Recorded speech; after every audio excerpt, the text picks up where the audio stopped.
for season expectations? No, I said everything I needed to say. Great. All right, season awards, coach of the year. Who do you give it to? So that's a tough one. I'm kind of torn between two coaches in Will Harris with the DBs and Durham Cato with the tight ends. And I just look at it as those were the two position groups that played the best. They were the most consistent throughout the year. They were overall the best position group. So I think their position groups kind of deserve the most praise out of all the coaches. Yeah. For your, you said what? It was the DB's head coach and the who? The tight end coach. Who was your offensive player of the year a tight end, and was your defensive player of the year a DB? My defensive player of the year was not a DB. Okay, I was about to call some pretty heavy bias here in your choices, but my coach of the year was Jimmy Lake. I mean, first year head coach. Head coaches always get the love, but I mean, I have to give it to him as his first year as a head coach with the Huskies. Just the amount of composure he showed and the ability to just like, I mean, everyone thought we were going to run the ball like 99% of the plays heading into that second game, and then he wore the hat and said all like run the ball, and then he goes out and passing. I mean, like I saw it coming. I'd like to say. I mean, that's toot my own horn or whatever, but I think that composure and being able, like everything he's done in press conferences is like not disclosing information he thought would be a detriment to the team, not giving out like names of players who were sick or stuff like that. And then also just leading the team during the COVID crisis and setting the example of what to do, how to respond to the media, how to talk to people, how to act in your life outside of the field and stadium. Special teams coach needs to go. We're doing awards today. We're not doing last places. Maybe we'll do that next episode. Good idea, Dubs. We'll visit that next episode. But who do you as we move on, Dubs, let us know who you think your coach of the year was. Nathan, I'll take it away to play of the year. Yeah. Oh, not play of the year. We'll do play of the year last. I like play of the year. Let's go offensive player of the year. I think. Oh, we don't have the same pick for this because you said it. No, I think we do have the same pick for that. K-Dot, senior tight end. I mean, numbers speak for themselves. Nathan, take it away. Yeah, he led the team. You touched on it all receiving. I mean, he had twice as many catches. You touched on all this. There were 4 touchdown passes thrown all year, 3 of which to K-Dot. And if you look at the games that the Huskies played the best in, he had the great stats. I mean, against Arizona, 7 catches, 100 yards, and a touchdown. That was the Huskies' best offensive game. Against Utah, 8 catches, 108 yards, 2 touchdowns. He had on that last-minute drive against Utah, which they needed to score.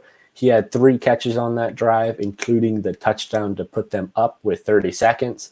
So K-Don overall, he played the best out of all the offensive players. I mean, I have no other way to put it down.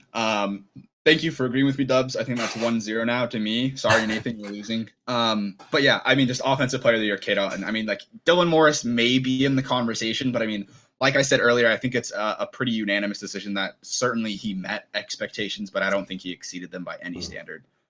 So yeah, absolute agreement there. O player of the year, K-Dot. And D player of the year for me was Adefuwanu Lofashio, sophomore linebacker. I mean, dude just killed it this year. Like, again, numbers speak for themselves. Nathan, take it away. Now, yeah, here we are agreeing again. I mean, Ulafosio, he was clearly like a leader on this team. He's really young. He's got a great backstory behind him. He overall was kind of lying on this defense. He led the team in tackles by far. He had 47 tackles on the year. 31 of which were solo tackles. The next highest was the other linebacker, Sermon, with 27 tackles. I mean, in one game, Ulafosio had 18 or 17 tackles, I believe, against Stanford. So he was a leader on this team. He really stepped up with how poor the running game was for the Huskies. He was kind of the lone bright spot against that with, I believe, if Ulafosio wasn't as good as he wasn't able to play as well, then the running game would be even worse. My one example that I recall on this is when the Huskies were playing Utah, there was a series when Ulafosio wasn't actually out there.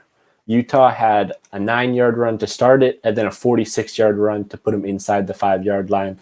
On that 46-yard run, Ulafosio's backup kind of got annihilated, blocked off easily, and just missed the tackle completely, allowing the running back to easily get way downfield, which is something I think Ulafosio would have been able to stop. So overall, Ulafosio clearly was the leader on the defense. You could make an argument for Elijah Molden, ZTF maybe even, but those guys both kind of In ZTF, he disappeared against Stanford, and Molden also missed a couple tackles against Stanford. So I think Ulofoshio is the most consistent throughout the season. We cannot hear Joseph here. We're having some technical issues, it looks like. So I guess moving on quickly just to the freshman player of the year, which I'm pretty sure Joseph and I both agreed on, was Dylan Morris at quarterback. We've touched on him before, and you all know my point on him being kind of a game manager. But overall, there weren't many freshmen that played a lot.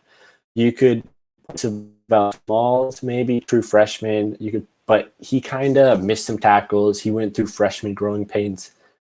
And then you look at the wide receivers, those true freshmen, Rome Odunze, Jalen McMillan. Both those guys had drops throughout the year.